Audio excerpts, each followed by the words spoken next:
Hi everyone, welcome back to my channel. My name's Molly. I'm a mum here in the UK of 2 children. I have a biological daughter and an adopted son who is one who we brought home last year. Today's video I'm focusing on matching criteria, the real nitty-gritty exciting bit of the adoption process where you are hitting the end of the assessment process and you're starting to think about the kind of child or sibling group that you would like to adopt.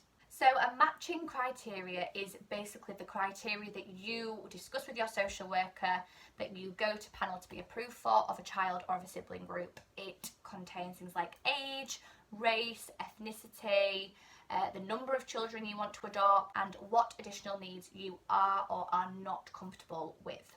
So you will probably be reaching towards the end of your assessments in stage 2 of the UK adoption process, and your social worker will start to have discussions with you about what you envision your child or your sibling group looking like. You'll have discussions about why you've chosen these certain things, what you've considered, why you've said no to certain things, and then your social worker will obviously agree with that, and it will be put in your prospective adopters report, and that is what you will then go to panel. So for us in our example was we wanted a little one aged 0 to 2, and we were comfortable with these additional needs and we were not comfortable with these additional needs. That went in our report, we took it to panel and panel approved us based on that matching criteria.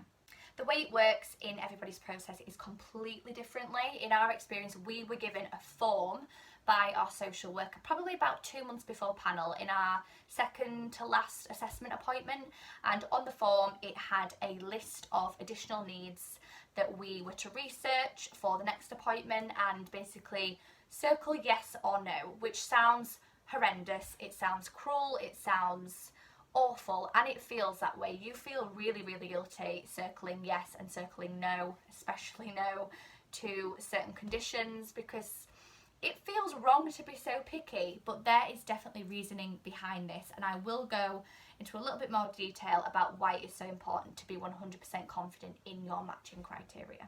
When you have selected your matching criteria and you have been approved at panel, your social worker will family find based on your matching criteria, and equally if you are granted access to Linkmaker, which is a website where you can access children's profiles nationwide, you will search your criteria based on what you have been approved for your matching criteria as well. So you would select your age, the ethnicity or the race if relevant, the number of children that you're willing to consider, and you can tick or untick specific additional needs and it will shoot out profiles. Similarly, your social worker will always be receiving profiles, or a family finding social worker if you're allocated someone separate will be looking through profiles within regional consortiums or across agencies or across local authorities or within your local authority, and matching that up to what you have said on your matching criteria. My tips for selecting your matching criteria. The first one could not be any more important, and that is be honest with yourself. Do not feel that circling no to a certain thing is going to extend the amount of time that you are waiting for a child. Do not circle yes just because you think you might get matched with a child quicker. You need to be honest and feel 100% confident that your matching criteria is manageable for you. The last thing anybody wants is an adoption placement breakdown, and an adoption placement breakdown will most likely happen if you take on more than you think you can handle. You are given a matching criteria for a purpose, and it is so you can select what you're comfortable with. You can even select a gender, you can select a younger child. Don't be pressured into selecting an older child if it doesn't feel right for you. Don't be pressured into selecting specific additional needs if you don't think that you can emotionally handle that or physically handle that, or if your home isn't adapted for that. Be 100% honest with yourself and your social worker. You should not feel judged at all, and in our experience we were fully supported when we said no to specific conditions, and our social worker was more than understanding. Secondly, remember that it is very easy to feel guilty, but try not to guilt trip yourself.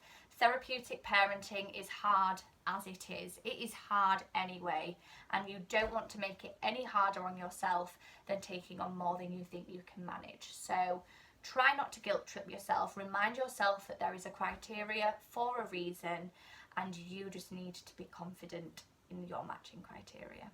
Thirdly, research additional needs before you say yes or no. I hadn't even heard of half of the additional needs on this form, to be honest, and so me and my husband spent many nights, lots and lots of coffees, researching additional needs, looking at specific organisations supporting specific additional needs, looking at adopters' profiles on the adoption Instagram community of adopters who have children with specific additional needs, asking them questions, so that we were really fully informed and educated in whether or not we felt comfortable having a child with this specific need. You may be surprised that you are really open to some. We certainly were. We hadn't heard of some and we thought, yeah, we can absolutely handle that. We'll circle yes. We'd heard of some, initially thinking we could handle them, and very quickly realised we cannot manage that. We just can't emotionally, and for our daughter we're going to have to circle no. So do your research, that is definitely very important. My fourth tip, as I said, is speak to other adopters. If you know other adopters, great. Your agency or your local authority might be able to signpost you to specific adopters who have already been through the process and had little ones home. If you do have an additional need in mind that you are really passionate about having, I certainly know adopters who were really passionate about adopting a child with Down syndrome, for example, and you know, you can go and find adopters to speak to about that. Matching panel and approvals panel will want to know why you've selected yes or why you've selected no, for example. So certainly have those conversations and see if you can get any more additional help from people who have been there and done it. Fifth tip is ask your social worker's advice. Remember, your social worker has been assessing you for the good part of 3 or 4 months. They have got to know you really well. They have seen you from a different perspective, and they've really had to dive deep into your life, all the highs and the lows. So ask their opinion. If you're unsure, say, do you think we can manage this? Or you can say, we think we can. What's your opinion? And having their contribution can be really reassuring. But it is important that you are not pressured into anything that you are not comfortable with. My last tip is, if you have existing children, you really need to think about their needs. This was the case for us. Our daughter was 3.5 when we were at this point. And so a lot of the additional needs that we were going through, we had to think, can we effectively manage this and give the child everything they need? Can we meet their needs well as parenting our daughter and not taking time away from her? We were very confident that we needed to adopt a child where we could manage our parenting 50-50, and that would be fair to our new child and to our daughter as well. We had to consider age. Our adopted child needed to be younger than our daughter, so naturally we fit in the 0 to 2 category. You may want a specific gender. Your child may show a preference on a specific gender. You know, I have adoptive friends who whose children have influenced the matching criteria, whether it be by age, or they've had a little girl already that said, I really want a sister, so they've decided to select a girl. They can be involved in the process too, but it is so important to really consider how you are going to manage an additional child to the children that you already have. I hope that has been helpful. I know it was quite brief, but matching criteria is so niche to everybody's situation, and it can be so hard and so overwhelming to decide on what it's going to be. It's a huge thing. It's going to inform all of your family finding and effectively find your little one. So I hope that my experience has been helpful. Definitely speak to your social worker. They should be guiding you through the whole thing.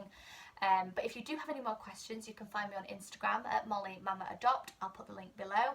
Or you can ask me on here as well. I'm always up for a chat and happy to support anybody who has any questions or any concerns about UK adoption. Please also subscribe to my channel for more adoption related content. I'm going to try and keep uploading every Monday if I can, but the warmer weather is looming and so that might change, but fingers crossed I will still be producing regular content for you, so definitely hit that subscribe button. Thank you for watching, guys. Bye!